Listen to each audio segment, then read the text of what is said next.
Deep in the Scottish Highlands, surrounded by rolling hills, ancient ruins, and the endless whisper of mist, lies one of the world's most mysterious bodies of water, Loch Ness.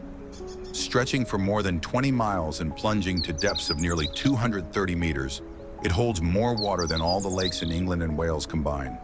Dark, cold, and impossibly deep, the perfect home for secrets. For nearly a century, people have claimed to see something lurking beneath its shadowy surface. A creature massive, elusive, and beyond scientific explanation. Some call it a myth, others a monster.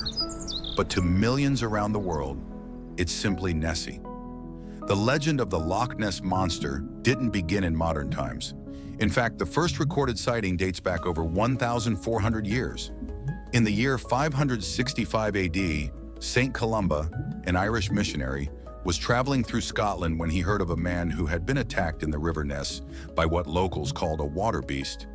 Columba ordered one of his followers to swim across the river. As the man entered the water, the creature rose, its eyes glimmering above the surface. But when Columba raised his hand and made the sign of the cross, the beast retreated in fear. From that day on, tales of a strange being haunting the waters of the Highlands spread through folklore. Yet for centuries, the story remained nothing more than a legend whispered by the fire. The modern legend exploded in 1933. That year, a new road was built along the northern shore of Loch Ness, bringing the once isolated region closer to civilization. It was along this road that a local couple claimed to have seen something extraordinary.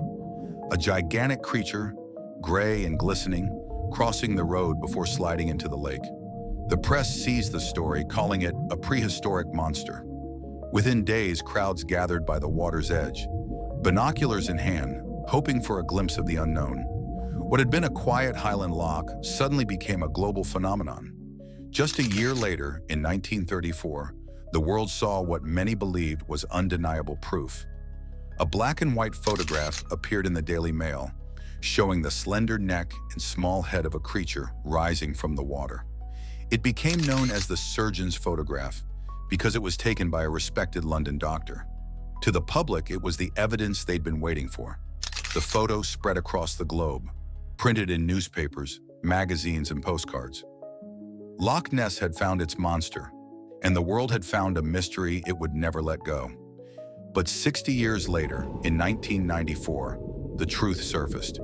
The famous photograph wasn't a monster at all. It was a toy submarine with a sculpted head, crafted for a prank.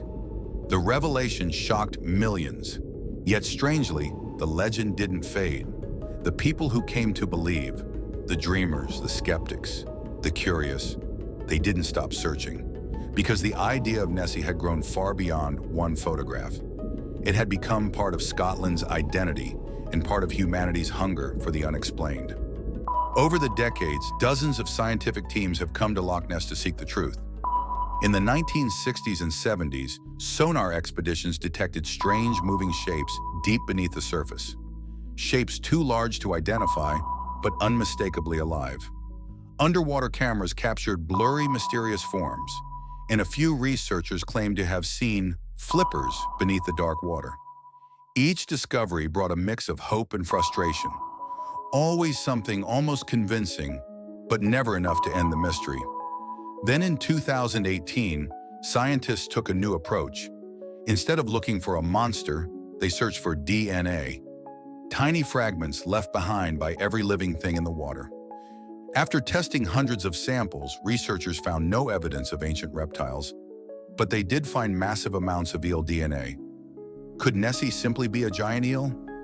Or could something else be hiding where science has not yet reached?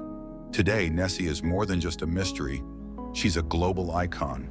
Every year, thousands of tourists travel to the Highlands, cameras in hand, staring across the dark water in hope. She appears in books, films, and cartoons. There are Nessie plush toys, museums, and festivals, all celebrating the idea that maybe, just maybe, the unknown is still out there. Perhaps the real secret of Loch Ness isn't a creature at all. Perhaps it's what the story represents. Our endless desire to believe, to wonder, to explore the edges of what we think we know. Whether Nessie is real or just a reflection of our imagination, she reminds us that mystery still has a place in our modern world. Sometimes believing is half the magic. Thanks for watching. What do you think? Could there still be something lurking beneath Loch Ness? Leave your thoughts below, and don't forget to subscribe for more mysteries from around the world.